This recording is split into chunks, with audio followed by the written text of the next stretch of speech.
Φίλες φίλοι, σήμερα στη διαδικτυακή εκπομπή υγείας Opinion Health του healthweb.gr θα αναδείξουμε το θέμα της προσήλωσης των ασθενών στη θεραπευτική αγωγή μέσα από ένα ενημερωτικό στρογγυλό τραπέζι στο οποίο συμμετέχουν stakeholders που εμπλέκονται στο μονοπάτι του ασθενούς. Η προσήλωση των ασθενών στη θεραπευτική αγωγή είναι ο βασικός πυλώνας στη βελτίωση της έκβασης της υγείας του ασθενούς, αλλά και της οικονομικής βιωσιμότητας των συστημάτων υγείας στην Ευρώπη και την Ελλάδα. Παρά την έντονη ανάπτυξη στο τομέα της υγειονομικής περίθαλψης και φαρμακευτικής καινοτομίας, με στόχο τη δημιουργία εξατομικευμένων θεραπείων, το θέμα της μη τήρησης θεραπείας συνεχίζει να αποτελεί ζήτημα. Οι παράγοντες που οδηγούν στην έλλειψη δέσμευσης ποικίλουν, ανάλογα με τον ασθενή, το κοινωνικο-οικονομικό περιβάλλον και τους επαγγελματίες υγείας. Πώς μπορούν οι επαγγελματίες υγείας καθώς και η πολιτεία με τη βοήθεια των ψηφιακών μέσων να συμβάλλουν στη τήρηση της θεραπευτικής αγωγής από τους ασθενείς? Ποιες είναι οι δυσκολίες που αντιμετωπίζουν οι ασθενείς στην προσήλωσή τους στη θεραπεία? Ένας βασικός παράγοντας μπορεί να είναι το προτινόμενο θεραπευτικό σχήμα. Απαντήσεις σε αυτές και πολλές άλλες ερωτήσεις θα λάβουμε από τους εκλεκτούς καλεσμένους που έχουμε κοντά μας και τους οποίους θα καλωσορίσω. Να καλωσορίσω την πρόεδρο της ΙΔΙΚΑ, κυρία Νίκη Τσούμα. Κυρία Τσούμα, σας ευχαριστούμε πολύ που είστε κοντά μας. Και εγώ ευχαριστώ πάρα πολύ για την πρόσκληση.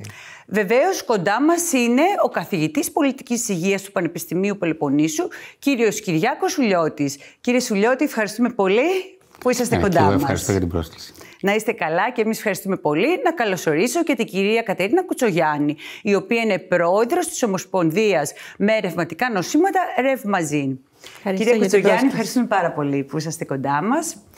Κοντά μας επίσης είναι και ο καθηγητής παθολογίας μεταβολικών νοσημάτων της Ιατρικής Σχολής του Εθνικού και Καποδιστριακού Πανεπιστημίου Αθηνών, κύριος Ευάγγελος Λιμπερόπουλος. Κύριε Λιμπερόπουλε, ευχαριστούμε θερμά. Ευχαριστώ πολύ, τιμή μου. Και μας ευχαριστούμε πάρα πολύ. Βεβαίως, μαζί μας είναι και ο κύριος Παναγιώτης Πατεράκης, ο οποίος είναι προϊστάμενος του Τμήματος Φαρμακοποθήκης στη Διεύθυνση Φαρμάκου του ΕΟΠΗ. Κύριε Πατεράκη, ευχαριστούμε πάρα πολύ. Καλησπέρα σας, ευχαριστώ πολύ για την πρόσκληση. Και εμείς για την αποδοχή. Να καλωσορίσω και τον κύριο Κακονίκο Κωνσταντίνο, που είναι φαρμακοποιός, ελέκτορας στο Πανελλήνιο Φαρμακευτικό Σύλλογο. Σας ευχαριστώ πολύ για την πρόσκληση. Σας ευχαριστούμε θερμά που είσαστε κοντά μας. Έχουμε βεβαίως μαζί μας και την κυρία Βάτσια Καπαρού, η οποία είναι εκπρόσωπος της εταιρείας Servier. Κυρία Καπαρού, ευχαριστούμε θερμά που είσαστε κοντά μας. Πριν ξεκινήσω τη συζήτησή μας, θα ήθελα να κάνω μια διευκρίνηση για το κοινό. Ότι στο δημόσιο διάλογο, στο θέμα που αφορά στην τήρηση της θεραπείας από τους ασθενείς, είχε καθιερωθεί η λέξη συμμόρφωση. Ωστόσο, επειδή είναι μια λέξη που αποδίδει την ευθύνη μόνο στον ασθενή, πλέον θα πρέπει να χρησιμοποιείται η λέξη προσήλωση.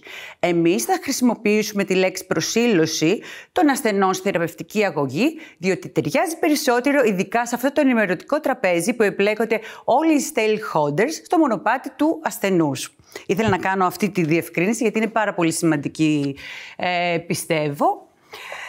Κύριε Λιμπερόπουλε, θα ξεκινήσω τη συζήτηση από εσάς και θα ήθελα να ξεκινήσουμε με μία βασική ερώτηση να μας καταλαβαίνει και το ευρύ κοινό. Τι σημαίνει προσήλωση του ασθενού στη θεραπεία?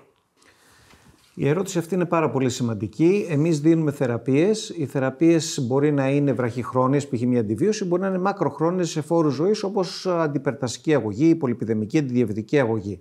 Θεωρούμε ως προσήλωση το να παίρνει ο ασθενής τα φάρμακα όπως τα έχει συνταγογραφήσει ο γιατρός και στις χρόνιες αγωγές άνθρωποι είναι, θα ξεχάσουν μια-δυο φορές, αλλά τουλάχιστον 80-90% των φορών να παίρνουν την αγωγή τους. Αυτό θα έλεγα ότι είναι άριστη προσήλωση στην αγωγή σήμερα.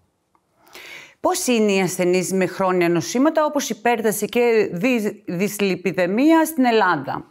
Είναι πάρα πολλοί αυτοί οι ασθενείς. Υπολογίζουμε ότι υπάρχουν ενεργά άμκα στην ΙΔΙΚΑ περίπου 2 εκατομμύρια ασθενείς που παίρνουν στατίνες, δηλαδή πολυπιδεμική θεραπεία. 1 στους 4 ασθενείς έχει υπέρταση, δηλαδή βάλτε 2,5 εκατομμύρια. Περίπου οι διαβητικοί υπολογίζονται σε 1 εκατομμύριο, 1 εκατομμύριο 200 περίπου. Βέβαια δεν αθροίζονται πολλοί, έχουν και τις τρεις αυτές συχνές διαταραχές. Άρα λοιπόν υπολογίζεται ότι ένα πολύ σημαντικό κομμάτι του πληθυσμού πάσχει από ένα τέτοιο νόσημα μεταβολικό χρόνιο, το οποίο χρειάζεται να παίρνει τα φάρμακα εφόρου ζωής. Και ποιοι είναι οι κίνδυνοι και οι συνέπειες? Η κίνδυνη είναι, αν κανείς δεν λαμβάνει σωστά την αγωγή του, παραμένει απροστάτευτος στις επιπλοκές που έχει η υπέρταση, η δυσλιπιδεμία και ο διαβήτης, που όλοι τις γνωρίζουμε, το έμφραγμα, το οικιακό εγκεφαλικό επεισόδιο, η καρδιακή ανεπάρκεια, οι επιπλοκές του διαβήτη από το νεφρό, από το μάτι, από το πόδι. Άρα λοιπόν, μόνο όταν παίρνεις τα φάρμακα προστατεύεσαι, όταν σταματάς να παίρνεις τα φάρμακα είσαι τελείως απροστάτευτος στις επιπλοκές της νόσου. Να λοιπόν γιατί επιμένουμε στο θέμα προσήλωση στη θεραπεία, στη μακροχρόνια ιδιαίτερα αγωγή, που είναι βέβαια και το ζητούμενο και είναι κάτι δύσκολο. Και οι επιπλοκές είναι ένα πολύ βασικό θέμα που θα συζητήσουμε κάποια άλλη στιγμή. Κύριε Πατεράκη, πώς είναι οι ασθενείς με χρόνια νοσήματα που λαμβάνουν αγωγή βάσει των στοιχείων του ΕΟΠΗ? Το να δούμε πόσοι ασθενείς λαμβάνουν συνολικά σε χρόνια νοσήματα είναι δύσκολο να προσδιοριστεί. Αυτό που ανέφερε ο κ. Λιμπερόπουλος, συνήθως εστιάζονται οι περισσότεροι ασθενείς σε 3 βασικές κατηγορίες: την υπερλιπιδεμία, το διαβήτη και την υπέρταση. Τα υπόλοιπα νοσήματα είναι αρκετά, αλλά είναι αρκετά δύσκολο στη βάση δεδομένων, επειδή υπάρχουν πολλές αλληλοεπικαλύψεις, να προσδιορίσουμε ένα τελικό συνολικό νούμερο. Πάντως επιβεβαιώνω περίπου τα στοιχεία που έδωσε ο κ. Λιμπερόπουλος για τις 3 βασικές χρόνιες παθήσεις που νομίζω ότι πρέπει να μας απασχολήσουν. Και ανάμεσα βέβαια σε αυτά μία ακόμα είναι και ο καρκίνος, που πραγματικά είναι σε διάφορα συστήματα και αυτό είναι μια χρόνια νόσος που απασχολεί πάρα πολύ τον ΕΟΠΗ.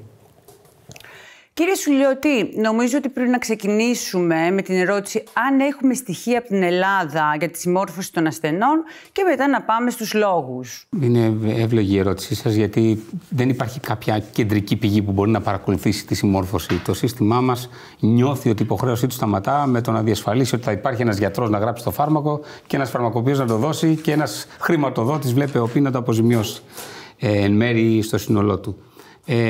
Μελέτες που έχουν γίνει στοχευμένα πάνω σε αυτό το θέμα της προσήλωσης, που μου αρέσει ο όρος που θέλετε να καθιερώσετε, είναι πιο σωστός από τη συμμόρφωση και από την τήρηση, και να σας συγχαρώ γι' αυτό, γιατί είναι ένας όρος που μπορεί να γίνει πιο εύκολα αντιληπτός και από τον πολίτη. Βλέπουμε ότι και δικές μας μελέτες και άλλες μελέτες υπάρχουν πολίτες που είτε λόγω κακής εγγραμματοσύνης υγείας, είτε λόγω του ότι έχουν υποτιμήσει το πρόβλημα, είτε λόγω του ότι δεν έχουν αντιληφθεί τη σοβαρότητα της κατάστασης που αντιμετωπίζουν, έχουν κακή προσήλωση στη θεραπεία. Στο γενικό πληθυσμό θα δούμε ένα 33% των ασθενών να εγκαταλείπουν μια αγωγή μόλις νιώσουν καλύτερα, ή ένα άλλο ποσοστό να σταματούν μόλις νιώσουν χειρότερα. Το πρόβλημα με αυτή τη συμπεριφορά είναι ότι δεν το γνωρίζει το φαρμακοποιός, το γιατρός.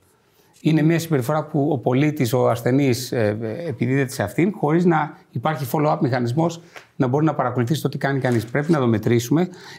Στις μελέτες που κάναμε στη χρόνια ανεπικοινώσεως, στην δυσλιπιδεμία και στην υπέρταση, είδαμε και εκεί αστοχίες. Π.χ. ταξιδεύω και ξεχνώ να πάρω μαζί μου τα χάπια μου. Έμπλεξα με τη δουλειά μου, είχα μια διατροφική επιλογή ιδιαίτερη που θεωρώ ότι μόνος μου ότι συγκρούεται με την αγωγή μου και είπα να την παραλείψω σήμερα. Και πάρα πολλές τέτοιες συμπεριφορές. Το ξεχνώ. Αυτό, όπως είπε πολύ σωστά ο κ. Λιμπερόπουλος, είναι ανθρώπινο και το περιμένουμε σε ένα ποσοστό του πληθυσμού. Όμως, όταν γίνει κανόνας, είναι πρόβλημα. Και ξαναλέω, κατά την άποψή μου, το πιο σημαντικό και το πιο σοβαρό εδώ είναι ότι αυτή η συμπεριφορά δεν μπορεί να εντοπιστεί από το ίδιο το σύστημα με τα εργαλεία που έχουμε τώρα σε λειτουργία. Και γιατί πιστεύετε ότι συμβαίνει αυτό? Πάρα πολλοί λόγοι. Ο πιο συχνός είναι ότι όταν ταξιδεύω δεν τα παίρνω μαζί μου, όταν βρίσκομαι στη δουλειά μου δεν τα παίρνω, τα φάρμακά μου, τα χάπια μου ή άλλες μορφές θεραπείας. Άλλες προτεραιότητες της ζωής μου αποσπούν την προσοχή από αυτό. Έχω υποτιμήσει το πρόβλημα. Έτυχε στο παρελθόν να μην τα πάρω, δεν έπαθα και τίποτα. Άρα, εντάξει, χαλαρώνει λίγο η προσήλωση στο θεραπευτικό σχήμα. Και βέβαια, μην ξεχνάμε ότι συστημικά τώρα να το δούμε, το σύστημα σταματά την επαφή με τον πολίτη με το που λάβει το φάρμακο από το φαρμακείο. Θα το συζητήσουμε πιο κάτω αυτό, κύριε Σουλιώτη, στη ροή της συζήτησής μας. Κύριε Λιμπερόπουλε, πώς είναι οι ασθενείς που δεν ακολουθούν την αγωγή τους? Πώς είναι η αρρύθμιση όταν μιλάμε για υπέρταση και δυσλιπιδεμία? Πάλι, όπως υπόθηκε προηγουμένως, είναι δύσκολο να τους παρακολουθήσουμε και να μάθουμε. Εδώ βέβαια θα μπορούσε η ΔΥΚΑ με βάση το ποσοστό των ασθενών που έρχονται και εκτελούν τελικά τη συνταγή, γιατί υποθέτουμε ότι κάποιος που την εκτελεί τακτικά μάλλον τα παίρνει τα φάρμακα, δεν τα παίρνει για να τα αποθηκεύσει. Άρα θα μπορούσε να εκτιμηθεί κάπως και με τέτοια εργαλεία που υπάρχουν. Αλλά οι μελέτες δείχνουν ότι οι ασθενείς γράφουν εμείς ένα φάρμακο, παραδείγματος χάρη για τα λιπίδια και την υπέρταση, και μετά από 6 μήνες μπορεί και οι μισοί να έχουν σταματήσει τη συστηματική λήψη. Όταν λέμε συστηματική, είναι σημαντικό αυτό, να παίρνω 8, 9 στις 10 φορές το φάρμακο. Αρχίζουν το μέρα παραμέρα, όποτε έχω πονοκέφαλο, όποτε έφαγα πολύ, κάνω λίγο διακοπές, πήγα ένα ταξίδι, όπως είπε ο κ. Σουλιώτης. Άρα λοιπόν η πραγματικότητα είναι ότι ακόμη και μετά από έμφραγμα, ξέρουμε ότι στο χρόνο ένα σημαντικότατο ποσοστό των ασθενών έχει σταματήσει σημαντικά καρδιοπροστατευτικά φάρμακα και άρα μένει εκτεθειμένος. Άρα το πρόβλημα υπάρχει και είναι συχνό.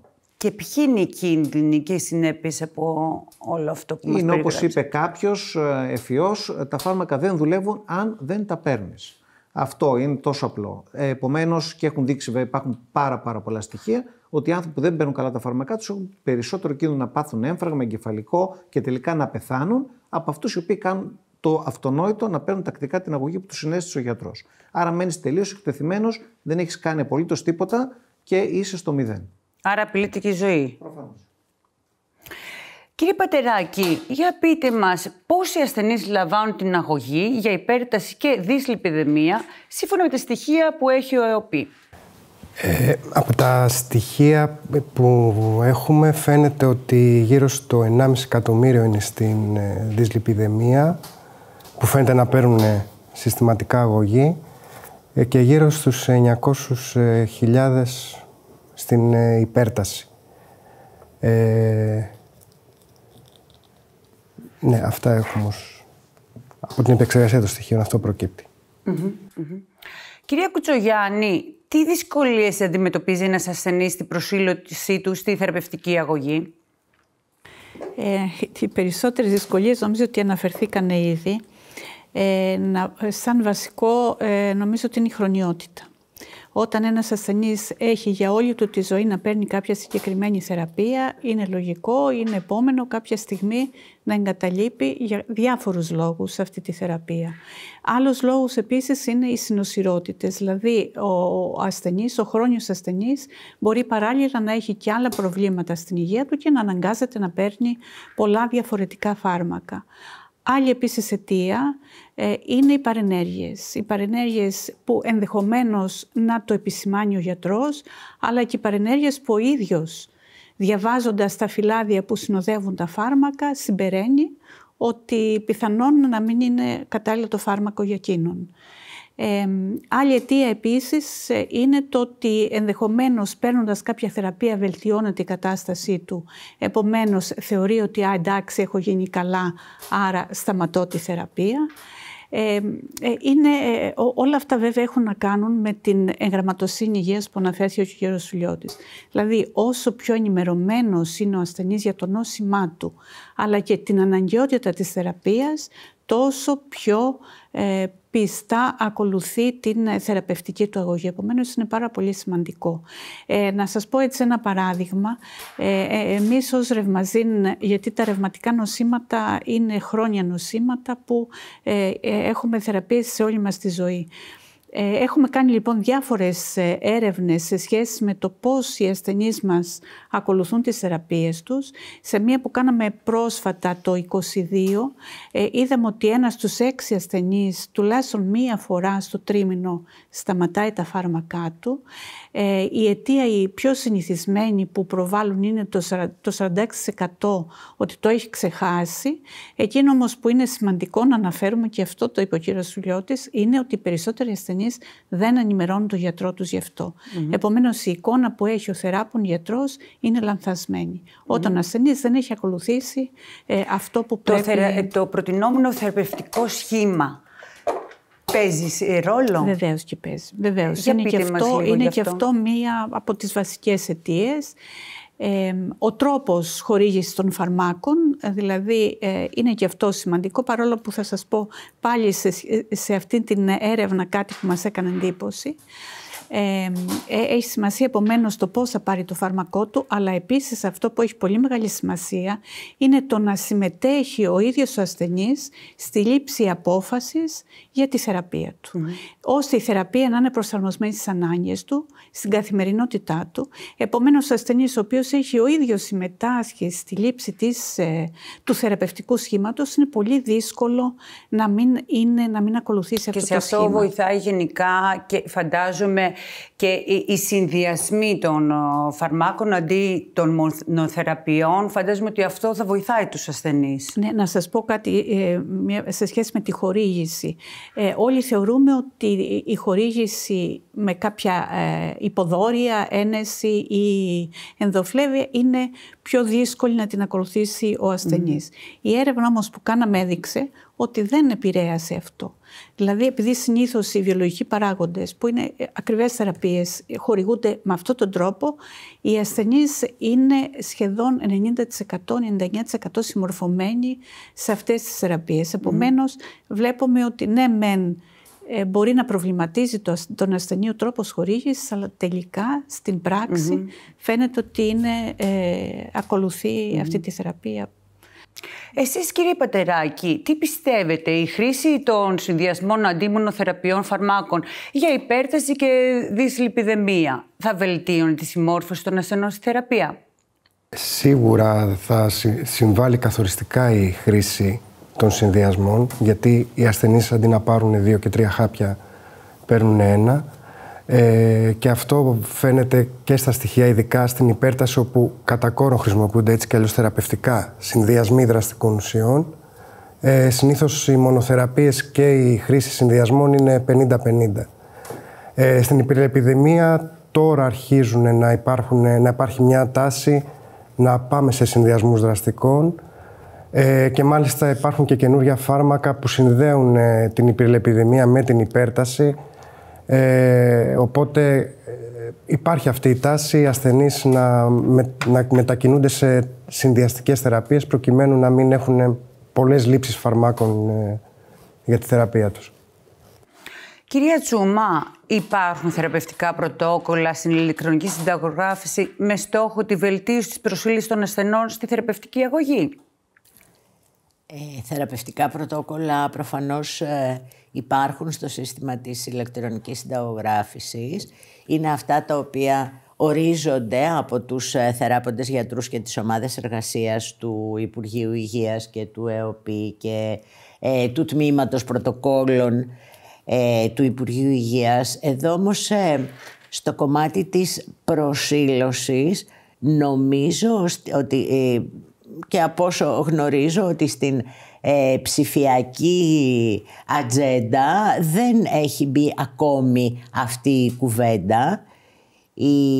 Αυτό που θεωρώ ότι μπορεί να γίνει και μπορεί να γίνει αρκετά σύντομα και με τις καινούργιες τεχνολογίες τις οποίες έχουμε μπροστά μας, είναι να μπορούμε να δώσουμε μέσα από προσωποποιημένη πλατφόρμα στον ασθενή την δυνατότητα στον πολίτη, τη δυνατότητα της υπενθύμησης καταρχήν. Δηλαδή, είναι τεχνικά πάρα πολύ εύκολο πλέον από τη στιγμή που στον πολίτη έχουμε δώσει την υπηρεσία του My Health Application, που είναι το ηλεκτρονικό του ψηφιακό βιβλιάριο στο κινητό του. Είναι πάρα πολύ εύκολο, περνώντας την δοσολογία που γράφει ο γιατρός στην συνταγή του ασθενή, αυτή σε ένα πρώτο πολύ γρήγορο επίπεδο να μπορεί να είναι υπενθύμηση ανάλογα με την δοσολογία. Αυτό είναι ένα πρώτο βήμα, το οποίο όμως έρχεται μέχρι την υπενθύμηση. Η προσήλωση τώρα και στην υπενθύμηση ακόμα, μετά την υπενθύμηση, είναι ένα άλλο στάδιο. Συνεπώς θα μπορούσαμε ίσως να δούμε ένα πρώτο βήμα, την υπενθύμηση. Ένα δεύτερο βήμα θα μπορούσε να είναι και ο αυτοέλεγχος, αλλά εκεί πάλι, επειδή τα κριτήρια είναι τα ίδια προσωπικά, δηλαδή μπορεί να γίνει υπενθύμηση, μπορεί να δώσει τη δυνατότητα να καταγράψει αν πήρε ή όχι το φάρμακό του, αλλά από τη στιγμή που έγκυται στην προσωπική του δυνατότητα ή ικανότητα μπορεί να μην ακολουθήσει την ψηφιακή προσήλωση. Θα πούμε και πιο κάτω και άλλους τρόπους που μπορεί ψηφιακά η ΔΥΚΑ και ο ΕΟΠΗ να βοηθήσουν σε αυτό. Ας πάω τώρα στο κομμάτι των φαρμακοποιών. Κύριε Κακονίκε, ποιος είναι ο ρόλος του φαρμακοποιού στη βελτίωση της προσήλωσης του ασθενούς στη θεραπευτική αγωγή? Πώς βοηθάνε οι φαρμακοποιοί? Οι φαρμακοποιοί είναι πολύ εύκολα προσβάσιμοι από το σύνολο των ανθρώπων στις ελληνικές κοινωνίες και έχουν την ευθύνη και την ευκαιρία να τους βοηθήσουν να έχουν καλύτερη προσήλωση στα φάρμακά τους, αλληλεπιδρώντας, απατώντας ξεκάθαρα σε όποιες ανησυχίες και απορίες έχουν, εκπαιδεύοντάς τους αν υπάρχουν συγκεκριμένες λεπτομέρειες που μπορεί να αφορούν την αγωγή τους, ή αν διαπιστώσουν μια αμφισημία να χρησιμοποιήσουν κάθε διαθέσιμο δεδομένο ώστε να τους παρακινήσουν να είναι προσιλωμένοι στην αγωγή τους, βελτιώνοντας έτσι την έκβαση της ασθένειάς τους και βελτιώνοντας τον μελλοντικό τους εαυτό. Κύριε Σουλιώτη, εσείς στη μελέτη μη παρεμβατική Concord που πραγματοποιήσατε με τη συμμετοχή των φαρμακοποιών, τι συμπεράσματα βγάλατε για το ρόλο του φαρμακοποιού στη προσήλωση του ασθενού στη θεραπευτική αγωγή? Αυτή η μελέτη ήταν η απάντηση σε μια προηγούμενη που επεσήμανε το πρόβλημα της προσήλωσης στην αγωγή. Είδαμε ότι υπάρχει πρόβλημα και είπαμε να κάνουμε μια παρέμβαση μέσω των φαρμακείων. Τα αποτελέσματα μας εντυπωσίασαν και εμάς τους ίδιους. Μέσα σε ένα τρίμηνο είχαμε πολύ σημαντική βελτίωση της προσήλωσης. Ενώ είχαμε ένα 42% του πληθυσμού που μερικές φορές και πολύ συχνά ξεχνούσε να πάρει την αγωγή, μέσα από μια ενημερωτική, υπενθυμιστική προσέγγιση των φαρμακοποιών και υπογράμμιση της κρισιμότητας του να λαμβάνουν τα φάρμακά τους σωστά και σύμφωνα με το θεραπευτικό σχήμα που έχει αποφασιστεί σε συνεργασία από τον γιατρό τους και συνεργασία με τους ίδιους, είχαμε βελτίωση της συμμόρφωσης σε μεγάλο ποσοστό. Δηλαδή, μετά την παρέμβαση, μόλις ένα 18% εξακολούθησαν να δηλώνουν ότι κάποιες φορές αμέλησαν να λάβουν τα φάρμακά τους. Ενώ το αφετηριακό σημείο ήταν 42% και αυτό μέσα σε ένα τρίμηνο. Αντιλαμβάνεστε ότι αν μπορούσαμε να επεκτείνουμε αυτό το πρόγραμμα σε μεγαλύτερα χρονικά διαστήματα, θα είχαμε ακόμη πιο σημαντικά αποτελέσματα. Άρα, μία μικρή παρέμβαση, πιστεύω πάρα πολύ στην εγγραμματοσύνη, να συμπληρώσω αυτό που είπε η κυρία Κουτσογιάννη πριν, ένα 30% δυσκολεύεται να διαβάσει τα φυλάδια των φαρμάκων. Και ένα 15% ακόμη και μετά την επίσκεψη στο γιατρό δυσκολεύεται να ακολουθήσει τις οδηγίες του γιατρού. Άρα θέλουμε άλλο ένα σημείο αναφοράς. Το φαρμακείο είναι το ιδανικό σημείο αναφοράς. Γιατί είναι προσβάσιμο πολλές ώρες την ημέρα και από άλλη έρευνα που έχουμε κάνει, είδαμε ότι το 73% του πληθυσμού έχει σταθερό φαρμακείο το οποίο επισκέπτεται. Μπορεί να ακομαχούμε, να προσπαθούμε να εγκαταστήσουμε το θεσμό του οικογενειακού προσωπικού γιατρού τόσα χρόνια στη χώρα. Υπάρχει όμως ατύπως ο θεσμός του προσωπικού φαρμακοποιού. Και σε αυτό πάνω η πολιτεία πρέπει να χτίσει. Δηλαδή, οι πολίτες έτσι κι αλλιώς εμπιστεύονται τις συμβουλές των φαρμακοποιών για τα θέματα των παρενεργειών, της πολλαπλής χρήσης φαρμάκων. Είπαμε πριν το θέμα των συνοσυρωτήτων. Είπατε για τους συνδυασμούς θεραπείων. Για φανταστείτε ασθενείς που λαμβάνουν πολλές θεραπείες. Είναι πολύ πιο εύκολη η διαχείριση μέσα από τέτοια σχήματα που απαιτούν πιο μικρή συχνότητα λήψης θεραπείας κατά τη διάρκεια της ημέρας. Άρα λοιπόν, ναι. Μπορούμε να παρέμβουμε, να βελτιώσουμε την προσήλωση. Το φαρμακείο νομίζω είναι ένα ιδανικό σημείο προς αυτή την κατεύθυνση. Αυτό έδειξε και η έρευνα. Μέσα σε ένα τρίμηνο μόλις. Κάνατε, άρα πολύ σημαντικός ο ρόλος των φαρμακοποιών στην προσήλωση. Κύριε Λιμπερόπουλε, ποιος είναι ο ρόλος του γιατρού τώρα στη βελτίωση της προσήλωσης των ασθενών στην αγωγή τους? Ο ρόλος του γιατρού είναι να εξηγήσει. Χρειάζεται χρόνο, χρειάζεται πειθό και χρειάζεται ακριβώς αυτή η κινητοποίηση του γιατρού στο να εξηγήσει ότι τα φάρμακα είναι ιδίως αυτά τα οποία είναι διαβίου. Δεν είναι παυσίπονο που θα το πάρει ο ασθενής για να νιώσει καλύτερα. Είναι διαβίου προληπτική αγωγή. Ξεκινάμε λοιπόν από αυτό και επίσης πρέπει να ασχοληθεί με την απλοποίηση του θεραπευτικού σχήματος. Δεν μπορεί ένας άνθρωπος να χτυπάνει ειδοποιήσεις όλη την ημέρα, όλη το 24ωρο να πάρει τα φάρμακα. Θα τρελαθεί. Πρέπει ο άνθρωπος αυτός να παίρνει τα φάρμακα όσο γίνεται πιο λίγα δυσκεία. Εδώ σωστά επισημάνει το θέμα των συνδυασμών. Το έχουν δείξει μελέτες. Όσο πιο λίγα δυσκεία, τόσο καλύτερη προσήλωση. Αλλά και θα πρέπει να τα μαζέψει, παραδείγματος χάρη, αν είναι δυνατόν, όλα το πρωί. Να είναι απλό και εύκολο το δοσολογικό σχήμα. Πρέπει να κάτσει να ακούσει όλες τις ερωτήσεις που έχει ο ασθενής να απευθύνει. Πρέπει να δώσει χρόνο και σε μια δεύτερη, γιατί θα πάει στο σπίτι, φεύγει από το ιατρείο, το είπε ο κ. Σουλιώτης και έχει ακόμα ερωτήματα.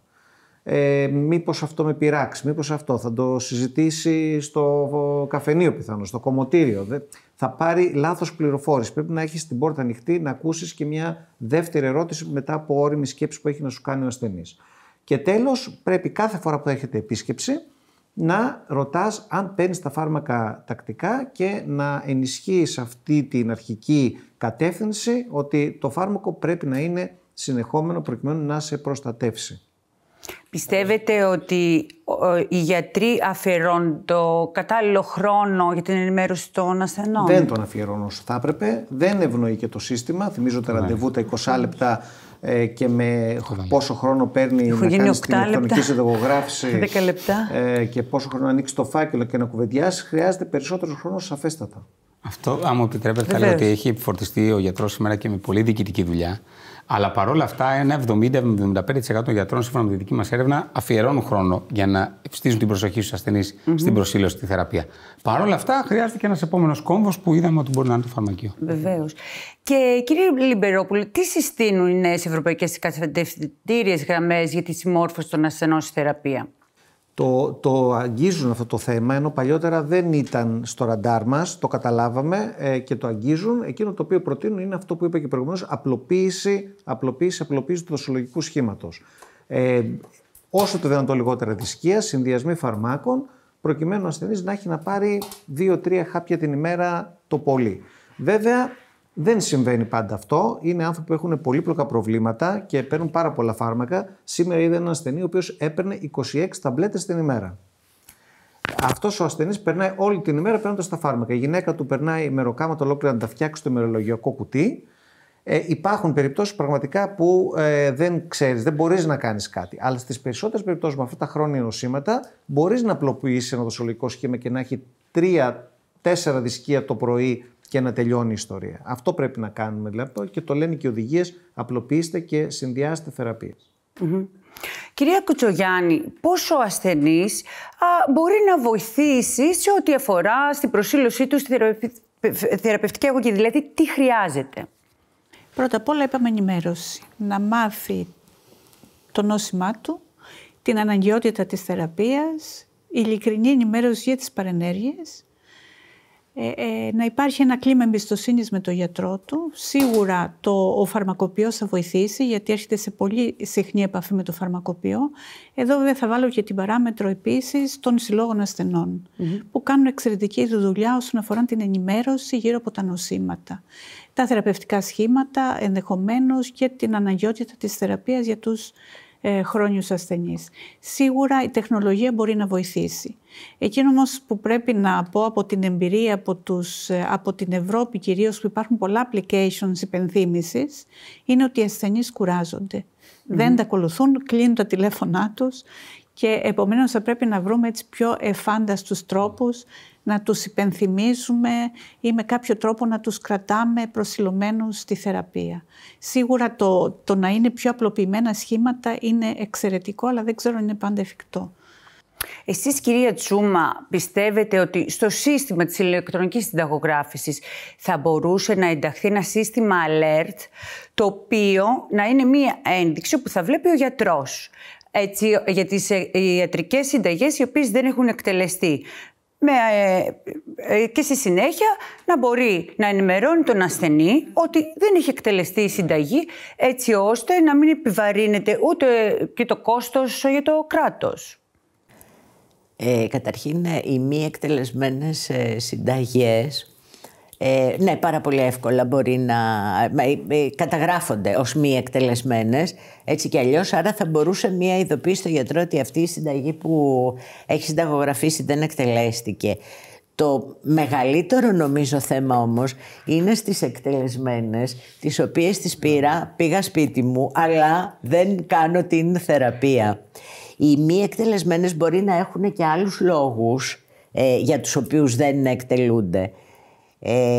Η υπενθύμηση λοιπόν της μη εκτέλεσης, ναι, προφανώς είναι τεχνικά εύκολο. Ξέρετε, λίγο σκέφτομαι... Προτίθεστε να το κάνετε? Βεβαίως μπορεί, απλά σκέφτομαι από την άλλη μεριά το γιατρό, ο οποίος... Ναι, αλλά και οι συνταγές που δεν εκτελούνται, κυρία Τσούμα, είναι αρκετές που μπαίνουν στο συρτάρι, οπότε αποτελεί ίσως μία λύση και αυτό. Απλά σκέφτομαι τον γιατρό ο οποίος θα πρέπει να είναι μπροστά, δηλαδή πρέπει να βρούμε και ένα φιλικό τρόπο να ενημερώνεται ο γιατρός και όχι με απανωτά alert, είτε αυτός είναι ο γιατρός μας είτε είναι ο ασθενής που τον ενημερώνουμε με alerts, γιατί όπως είπαμε και νωρίτερα, το να υπάρχουν διάφορα alerts στο κινητό μας μάλλον θα το κλείσουμε στο τέλος. Άρα λοιπόν θεωρώ ότι πρέπει να βρούμε, τεχνικά προφανώς γίνεται, αλλά να βρούμε έναν φιλικό τρόπο έτσι ώστε να ενημερώνεται ο γιατρός, να έχει την εικόνα του ασθενή, αν και κατά πόσο ο ασθενής πήρε το φάρμακό του ή όχι, αλλά με έναν τρόπο εύχριστο, έτσι ώστε να μην πάει όλη η πίεση σε ένα γιατρό ο οποίος θα βρίσκεται μπροστά από μια οθόνη και θα παίρνει εκείνος τα alerts αντίστοιχα από τους ασθενείς του, που στην ηλεκτρονική συνταγογράφηση θα είναι αυτό, δεν θα είναι στο κινητό του. Ναι. Θα το βλέπει μόνο όταν μπαίνει να συνταγογραφήσει και τον έχει τον ασθενή. Δεν θα το κάνει στο σπίτι του. Πάντως, μία φορά να πάρει ο γιατρός τηλέφωνο τον ασθενή και να πει: Βλέπω ότι δεν εκτέλεσε τη συνταγή που σου έγραψα στην επίσκεψη που ήρθες. Νομίζω ότι αυτός ο ασθενής θα είναι προσιλωμένος από εκεί και τι λέτε γι' αυτό? Ναι, θα μπορούσε να είναι, αν γίνεται συστηματικά. Γιατί σωστά, η κ. μπορεί να είναι κάποιος ο οποίος έχει φάρμακα αυτό το μήνα και δεν πήρε, το είχαν περσέψει κτλ. Αλλά αν γίνεται συστηματικά, δεν εκτελούνται συνταγές, πρέπει να υπάρχει κάποιο είδους alert. Θα μπορούσε να είναι και στην επίσκεψη. Στην επόμενη επίσκεψη που θα έρθει για να ανοίξει. Βέβαια, κάποιοι άνθρωποι δεν έρχονται καν στην επόμενη επίσκεψη και αυτοί είναι που δεν προσιλώνουν. Αλλά πάντως κάποια στιγμή θα έρθει σε ένα επαγγελματία υγείας, εκεί θα μπορούσε να βγαίνει ένα alert ότι αυτός δεν έχει εκτελέσει τις προηγούμενες συνταγές του και εκεί να γίνεται μια κουβέντα, τι συνέβη, για ποιο λόγο, μήπως κάτι σε πείραξε με το φάρμακο, τι πρόβλημα υπάρχει κτλ. Γιατί μπορεί να εκτελεί και μερικά τις συνταγές. Πρέπει να δούμε και αυτό το μερικό που αποκλείεται από την συνταγογράφηση, τι τον ενόχλησε και δεν το παίρνει. Επομένως, υπάρχει τεχνική υποδομή και η θέληση είναι πάρα πολύ σημαντικό και να δούμε τις λεπτομέρειες ναι, βέβαια, γιατί τα ψηφιακά συστήματα μπορούν να βοηθήσουν και αυτό κάνουμε σήμερα. Βάζουμε και τον παράγοντα αυτό στη συζήτηση, στο δημόσιο διάλογο. Κυρία Τσούμα, εσείς στην Ειδίκα, τι στόχους έχετε όσον αφορά στην παρακολούθηση της θεραπευτικής αγωγής μέσω της αξιοποίησης των real world data? Ο στόχος μας είναι, έχοντας τις τεχνολογικές δυνατότητες πλέον, να μπορούμε να τις αξιοποιήσουμε αυτές προς όφελος και να μπορέσουμε να παρέχουμε υπηρεσίες προς τους γιατρούς, προς τους πολίτες, προς τους ασθενείς. Άρα η τεχνολογία μπορεί να δώσει λύσεις. Θα πρέπει να, όπως τώρα κάναμε τη συζήτηση και έβγαλε η κουβέντα ότι ένα alert κάθε 3 και λίγο δεν θα ήταν χρήσιμο. Συνεπώς πρέπει να δούμε ποιοι είναι οι τρόποι που θα εξυπηρετούσαν και τους ασθενείς σε συνεργασία με τους συλλόγους των ασθενών, ας πούμε, και τους γιατρούς σε συνεργασία αντίστοιχα με τους γιατρούς, για να μπορέσουμε να έχουμε αυτή την υπηρεσία, να τη δώσουμε, αλλά να είναι χρηστική, να είναι χρήσιμη, να μπορεί να τη χρησιμοποιεί ο καθένας προς όφελός του. Προφανώς η πληροφορία υπάρχει, μπορεί να καταγραφεί, αλλά το ζητούμενο είναι πώς θα γίνει χρηστική προς τους ανθρώπους που πρέπει να τους ωφελήσει. Το θέμα είναι, όπως και η Ειδίκα και μας λέτε, ότι έχει την πρόθεση να γίνει και όλα τα άλλα πιστεύω θα τα βρείτε στην πορεία καθώς θα μελετάτε το πώς θα γίνει. Το σημαντικό είναι ότι προτίθεται. Κύριε Πατεράκη, πώς μπορεί ο ΕΟΠΗ να αξιοποιήσει τα δεδομένα της ηλεκτρονικής συνταγογράφησης για την παρακολούθηση της θεραπευτικής αγωγής? Ο ΕΟΠΗ έχει για κάθε ασφαλισμένο του στον φάκελο ασφάλισης υγείας την πλήρη εικόνα, τουλάχιστον για τις εκτελέσεις συνταγών, τις εξετάσεις που έχει κάνει. Έχει μια πλήρη εικόνα των ενεργειών που έχουν γίνει για τον ασθενή. Υπάρχει ένας πλούτος δεδομένων και βεβαίως μπορεί, αξιοποιώντας αυτά τα δεδομένα, αν πάμε σε επίπεδο ασθενών είναι λίγο δύσκολο, αλλά μπορούμε να δούμε τάσεις στη θεραπευτική και από εκεί να βγάλουμε αξιόπιστα συμπεράσματα, ώστε να κατευθύνουμε και τους γιατρούς και τους ασθενείς προς την προσήλωση στην θεραπεία τους. Και οι δικοί σας στόχοι στο νεοποίη ποιοι είναι σε σχέση με την παρακολούθηση της θεραπευτικής αγωγής? Κοιτάξτε, σίγουρα ένα ασφαλιστικό ταμείο θέλει οι θεραπευτικές αγωγές να έχουν αξία.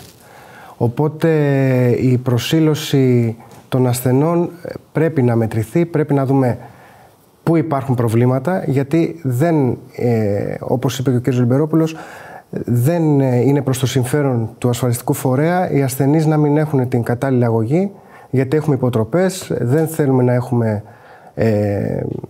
περίθαλψη στο νοσοκομείο, δεν θέλουμε, γιατί αυξάνονται υπέρμετρα τα κόστη από εκεί και πέρα, και βεβαίως υποβαθμίζεται και αρκετά η ποιότητα του ασθενούς. Οπότε κανονικά και εμείς μπορούμε να κάνουμε δράσεις που να βοηθήσουμε σε αυτό τον τομέα της θεραπευτικής, της αξιολόγησης θεραπευτικής αγωγής. Σημαντικό και αυτό, κύριε Πατεράκη, ότι και ο ΕΠΗ πλέον το έχει ως στόχο να προχωρήσει και να δώσει και νέα εργαλεία για την προσήλωση των ασθενών στη θεραπεία. Κυρία Τσούμα, πιστεύετε ότι η δημιουργία μιας νέας ξεχωριστής εφαρμογής για την προσήλωση των ασθενών στη θεραπεία θα βοηθούσε? Ξεχωριστή εφαρμογή προφανώς σε επίπεδο τεχνολογικό μπορεί να είναι ξεχωριστή. Πρέπει όμως νομίζω να είναι ένα εργαλείο ίδιο με τα εργαλεία και μέσα σε ένα σύνολο υπηρεσιών που παρέχουμε, γιατί από την άλλη μεριά δεν μπορεί ο πολίτης, ο ασθενής, ο χρήστης να είναι αυτό που λέγαμε πριν, να υπάρχουν άπειρες εφαρμογές τις οποίες θα πρέπει κάθε μέρα να φιλομετρήσει για να δει που βρίσκεται. Όχι, εντάξει, παιδών μου, όλα λέμε για κάτι συγκεκριμένο. Άρα λοιπόν ήδη στο πλαίσιο των υπηρεσιών που σχεδιάζουμε για το My Health Application, σκεφτόμαστε ακριβώς εκεί να δώσουμε και μία επιπλέον υπηρεσία που να είναι υπενθύμηση ή να είναι ένα πρωινό ημερολόγιο. Δηλαδή ανοίγοντας το My Health Application κάθε μέρα να βλέπει τι φάρμακα έχει να πάρει σήμερα. Από τις συνταγές που ήδη υπάρχουν και έχουν συνταγογραφηθεί. Οπότε είναι μια βοήθεια στο να κάνεις το πλάνο, το ημερήσιο ή το εβδομαδιαίο σε σχέση με το τι έχεις να κάνεις μπροστά σου, εκτός από το πλάνο που υπάρχει με τα φάρμακα τα ίδια, να υπάρχει ένα ημερολόγιο, τι πρέπει να πάρω σήμερα, ποια ώρα, ποια δοσολογία κλπ. Αρκεί αυτό να υπάρχει στη συνταγή συνταγογραφημένο. Σημαντικό και αυτό, κυρία Τσούμα, που μας είπατε. Κύριε Σουλιώτη, η γραμματοσύνη της υγείας γιατί είναι σημαντική και σχετίζεται με τη βελτίωση της υγείας των ασθενών? Σε πολύ μεγάλο βαθμό, μελέτες έχουν δείξει πόσο σημαντικός παράγον είναι η γραμματοσύνη, μεταξύ άλλων και στην προσήλωση στη θεραπεία. Παρεπτόντως να σχολιάσω αυτή τη σκέψη της ιδέα, είναι εξαιρετική και σίγουρα λιγότερο ενοχλητική από τις διαρκείς υπερθυμίσεις που σου υπερθυμίζουν μέσα στη μέρα της άρρωστος και πρέπει να παίρνεις φάρμακα. Αυτό με το ημερολόγιο νομίζω θα λειτουργούσε πάρα πολύ καλά. Επίσης, θα μην ξεχνάμε ότι στη χώρα μας οι περισσότεροι έχουμε ένα μικρό φαρμακείο στο σπίτι. Άρα και εδώ θα συμφωνήσω. Το μεγάλο μας πρόβλημα δεν είναι οι ανεκτέλεστες συνταγές. Οι συνταγές που εκτελούνται και το φάρμακο αποθηκεύεται για μελλοντική χρήση ή για να υπάρχει. Πάρα πολλές δε φορές, στο παρελθόν ευτυχώς αυτό θεραπεύτηκε, πολλοί έπαιρναν φάρμακο αυτοβούλος με βάση την προηγούμενη εμπειρία ασθένειας, χωρίς καν να συμβουλεύουν τον γιατρό. Η εγγραμματοσύνη είναι πάρα πολύ σημαντική. Μην ξεχνάμε ότι η σχετική γνώση γύρω από τα θέματα της υγείας εξελίσσεται ραγδαία. Άρα, στο κενό και στην ασυμμετρία πληροφόρηση που ούτως ή άλλως υπάρχει, προσθέτεται νέα γνώση συνεχώς. Είναι πάρα πολύ δύσκολο ο πολίτης να συμμορφωθεί και με τον καταιγισμό των πληροφοριών που έχει από το διαδίκτυο, που πολύ συχνά είναι μη έγκυρες, προκαλούνται συγχυτικά φαινόμενα στους ασθενείς. Άρα είναι πάρα πολύ σημαντική η γραμματοσύνη. Έχουν γίνει πάρα πολλές παρεμβάσεις και από τους ίδιους εκπροσώπους και τους συλλόγους των ασθενών προς την κατεύθυνση της ενίσχυσής τους. Νομίζω και ότι οι ιατρικές επιστημονικές εταιρείες έχουν να παίξουν πολύ σημαντικό ρόλο σε αυτό, διότι μπορούν να εγγυηθούν το ότι η πληροφορία που φεύγει μέσα από μια έγκυρη διαδικασία θα είναι αξιόπιστη. Και να πω και κάτι άλλο, ένα ποιοτικό στοιχείο που επίσης το δείχνει η βιβλιογραφία.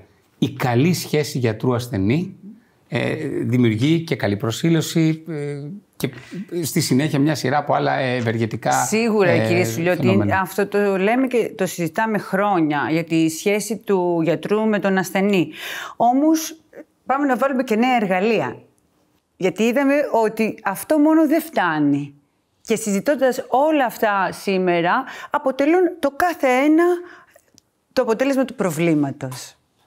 Έχετε απόλυτο δίκιο, όμως η σημερινή πραγματικότητα τι έχει? Νέα ψηφιακά εργαλεία, ενιαία βάση όλων των πολιτών σε σχέση με την υγειονομική τους κατάσταση και την ασφαλιστική τους δυνατότητα. Έχουμε έναν μεγάλο ασφαλιστικό φορέα στη χώρα, ευτυχώς. Φανταστείτε στο παρελθόν με διαφορετικό πλαίσιο παροχών, διαφορετικούς ασφαλιστικούς φορείς, χωρίς μηχανογράφηση, όλα ήταν χειρόγραφα. Όλα αυτά που συζητάμε σήμερα θα ήταν ένα όνειρο μακρινό. Όμως μπορούμε να μιλάμε για εφαρμογές, για ημερολόγια, για το γιατρό, ο οποίος θα βλέπει ότι ο ασθενής δεν συμμορφώνεται και άρα θα πανεβαίνει για να προλάβει το να του έρθει στην επόμενη επίσκεψη αρρύθμιστος εντελώς, χάρη στις δυνατότητες που μας δίνει η τεχνολογία. Βεβαίως. Άρα βεβαίως. νομίζω ότι έχουμε κάνει πολλά βήματα. Είδαμε και από τη μελέτη το ρόλο των φαρμακοποιών. Πρέπει να ενεργοποιηθούν παραπάνω. Γιατρός με φαρμακοποιό μαζί συγκροτούν ένα πλέγμα επιστημόνων υγείας που μπορεί να λειτουργήσει καθοριστικά στην αύξηση της προσήλωσης και νομίζω ότι η τεχνολογία θα έρθει να μας δίνει τα εργαλεία, τα υποστηρικτικά. Και σήμερα έχουμε και τα ευχάριστα νέα και η ΔΥΚΑ και ημερολόγιο, προτίθεται να συμμετέχουν με νέες εφαρμογές και βοηθώντας περαιτέρω με τα ψηφιακά συστήματα. Κυρία Κουτσογιάννη, ποιος πιστεύετε ότι είναι ο ρόλος της εκπαίδευσης των ασθενών στη βελτίωση της προσήλωσης στην αγωγή?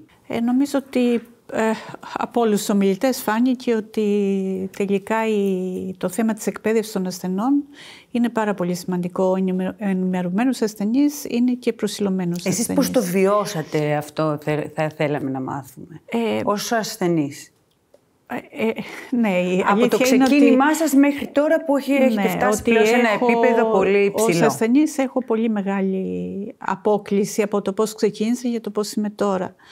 Να πω ότι όταν ξεκίνησα, ήμουν και πολύ νέα βέβαια, νομίζω ότι και το λέω και στους συνασθενείς μου, ότι ήμουνα υπόδειγμα μη συμμορφώμενου ασθενή. Το πρώτο πράγμα που έκανα ήταν να διαβάσω τις οδηγίες σε κάποιο φάρμακο που μου δόθηκε, που ήταν πολύ βασικό φάρμακο, να θεωρήσω ότι έχει πάρα πολλές παρενέργειες, εγώ είμαι πολύ νέα, αντιμετωπίζω τον πόνο μια χαρά. Επομένως δεν θα το πάρω, δεν το πήρα και παραμορφωθήκαν τα χέρια μέσα σε ένα χρόνο. Αυτό βέβαια έχει να κάνει και το ότι ο γιατρός δεν με έχει ενημερώσει ότι ξέρεις, ναι μεν πονάς, αλλά ο πόνος δεν είναι πόνος, είναι φλεγμονή, η φλεγμονή καταστρέφει.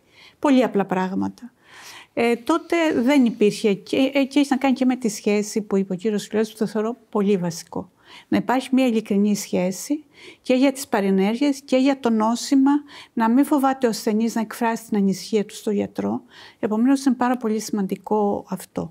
Και έτσι και κάτι το οποίο ήθελα να πω, μια και γίνονται διάφορες προτάσεις και συμφωνώ με την πρόταση της ΔΥΚΑ ότι είναι εξαιρετική. Αυτό που έχει προταθεί και έχουν γίνει προσπάθειες και σε ευρωπαϊκό επίπεδο, τα φυλάδια των φαρμάκων να είναι χωριστά για τους ασθενείς και άλλα για τους γιατρούς. Δηλαδή το φάρμακο να έχει μέσα 2 φυλάδια.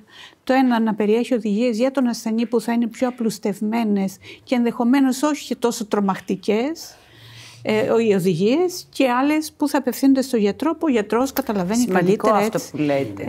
Και αναρωτιόμουν, κύριε Λιμπερόπουλο και κύριε Σουλιώτη, η επιστημονική κοινότητα έχει την απέτηση από τους ασθενείς να μπορούν να διαβάζουν και να καταλαβαίνουν τις οδηγίες?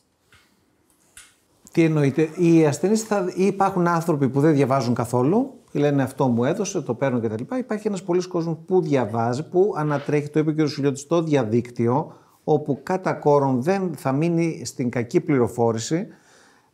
Και εμείς παλιά νομίζαμε ότι έχουμε την αυθεντία και ότι ό,τι πούμε ο ασθενής θα το κάνει. Αλλά στην πραγματικότητα ο ασθενής δεν θα μείνει σε εμάς. Θα πάει και παραέξω, θα το κουβεντιάσει, όπως είπε και με τον συνασθενή του, θα το κουβεντιάσει, θα το δει στο διαδίκτυο, θα διαβάσει και το φύλλο οδηγιών και πολλές φορές αυτό επηρεάζει πραγματικά με φαινόμενο νοσήμπο, επηρεάζει την κρίση του και τα συμπτώματα που νιώθει. Το να διαβάσει πολλές φορές. Παίρνει μια στατίνη και λέει θα πάθεις μυαλγίες και νιώθεις ότι εκείνη την ώρα πονάς. Αυτό είναι βιολογικό φαινόμενο. Και επομένως υπάρχουν διάφοροι παράγοντες, μια λυσίδα παραγόντων που επηρεάζουν το τελικά αν θα πάρει το φάρμακο ή όχι. Να σας ρωτήσω, κύριε Λιμπερόπουλε, πιστεύετε ότι οι γιατροί είναι κατάλληλα εκπαιδευμένοι για τη διαχείριση της βελτίωσης στην προσήλωση των ασθενών στη θεραπεία? Δεν το είχαμε ως μάθημα στο πανεπιστήμιο, με ρωτάτε. Όπως και πολλά άλλα πράγματα. Στην πορεία και τεχνικές επικοινωνίας με τους ασθενείς και ανακοίνωση νέων και χειρισμού οικογένειας. Δεν υπήρχαν αυτά, δεν υπάρχουν ακόμα. Και τώρα τα ανακαλύπτουμε και προσπαθούμε ο καθένας βέβαια αυτοδίδακτος, γι' αυτό θα πρέπει να πάρουν μια πιο συστηματική μορφή αυτού του είδους εκπαιδεύσεις και από ανθρώπους που ξέρουν και που μπορούν... Τι θα σας βοηθούσε, έχετε έτσι οι γιατροί σκεφτεί, τι θα σας βοηθούσε πάνω σε αυτό?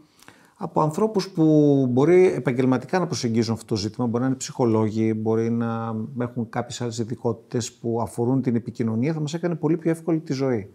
Γιατί τώρα στηριζόμαστε στην εμπειρία του ο καθένας από τους ασθενείς που έχει δει το πώς θα περάσει το μήνυμά του.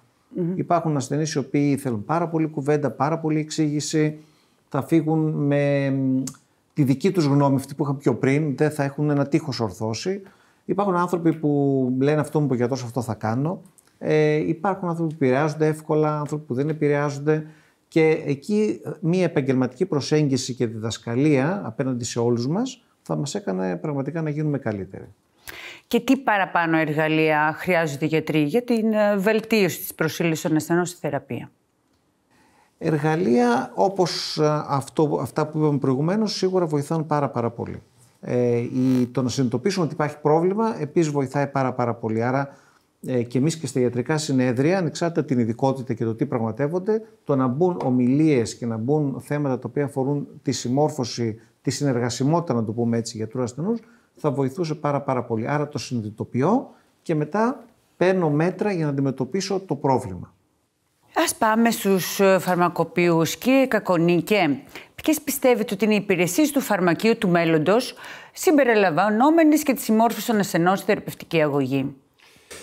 Εκτιμώ ότι η κορυφαία υπηρεσία η οποία έχει ξεκινήσει ήδη και προσφέρεται συστηματικά σε άλλες χώρες όπως οι ΗΠΑ ή η Αγγλία, που είναι η φαρμακευτική ανασκόπηση για τον κάθε ασθενή, που εκεί πέρα ένας φαρμακοποιός κάθεται και σε συνεργασία με τον ασθενή ή και με τον γιατρό κάνει μία ανασκόπηση όλων των φαρμάκων που παίρνει, τα οποία μπορεί να μην είναι από ένα γιατρό, μπορεί ένας ασθενής να έχει μια φαρμακευτική αγωγή η οποία είναι σύνθετη και μερικές φορές έχουμε διαπιστώσει ότι μπορεί οι γιατροί οι οποίοι φροντίζουν αυτόν τον ασθενή να μην είναι πλήρως ενήμεροι ένας για τον άλλον, να βοηθήσει στο να μειώσει, για παράδειγμα, την συχνότητα χορήγησης φαρμακευτικής αγωγής, μαζεύοντας μέρη αυτής της αγωγής σε συγκεκριμένα σημεία της ημέρας.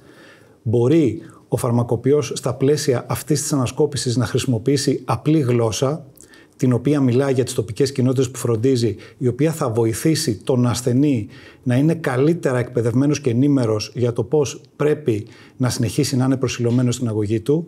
Και είναι πάρα πολύ συχνό να χρειάζεται όταν είναι αμφίσιμος, να παρακινηθεί να είναι ειλικρινής, να μοιραστεί τις ανησυχίες του με τον φαρμακοποιό και χρησιμοποιώντας τις τελευταίες δεξιότητες επικοινωνίας, τις οποίες ούτε οι φαρμακοποιοί ούτε οι γιατροί έχουν διδαχθεί στα ακαδημαϊκά τους προγράμματα, όπως είναι η συνέντευξη παρακίνησης, η αποδοχή ότι στο τέλος της ημέρας ο κάθε ασθενής είναι αυτοδύναμος και ανεξάρτητος και μπορεί να επηρεάζεται από πάρα πολλά σημεία του ορίζοντα, μέσα σε αυτά και το διαδίκτυο, το οποίο μερικές φορές ενισχύει αρνητικές προεγκατεστημένες αντιλήψεις του ασθενή για την αγωγή του, να διαχειριστεί αποδεχόμενος όλα αυτά και να μειώσει τις πιθανότητες όταν κάποιος είναι καλά εκπαιδευμένος να σταματήσει να παίρνει τα φάρμακά του και να έχει λιγότερο κίνδυνο να υποστεί τις συνέπειες της νόσου του.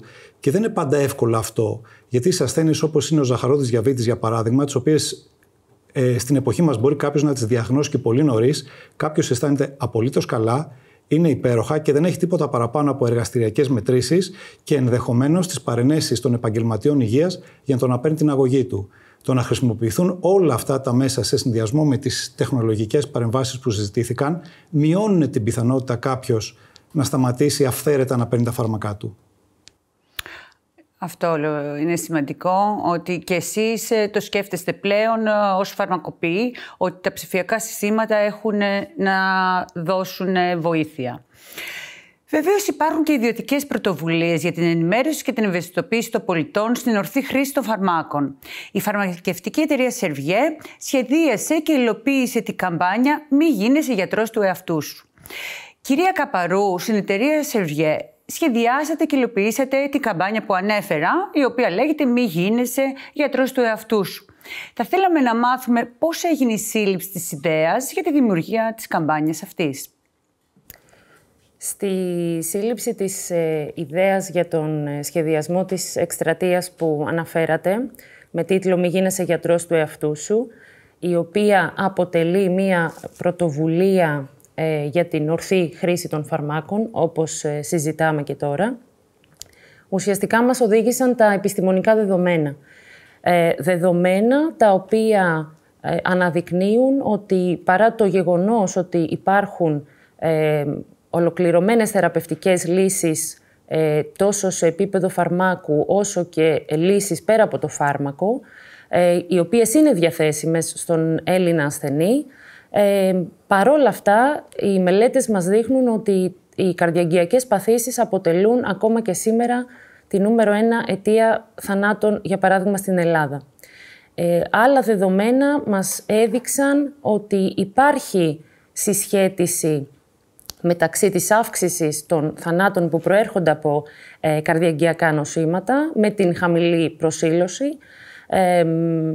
Χαρακτηριστικά, μελέτες μας λένε ότι, για παράδειγμα, 1 στα 10 καρδιαγγειακά συμβάματα θα μπορούσε να έχει αποφευχθεί εάν ο ασθενής λάμβανε σωστά την αγωγή του. Επομένως, έχοντας αυτά τα δεδομένα στα χέρια μας και αναγνωρίζοντας ότι η προσήλωση είναι ένας βασικός παράγοντας στην έκβαση της υγείας του ασθενούς και όντας μια εταιρεία η οποία βάζει πάντα στο επίκεντρο των δράσεών της τον ασθενή, σχεδιάσαμε την εκστρατεία αυτή. Η πρωτοβουλία αποτελεί μια έμπρακτη δέσμευση της εταιρείας σε τοπικό επίπεδο αλλά και σε παγκόσμιο για την καταπολέμηση του φαινομένου της χαμηλής προσήλωσης.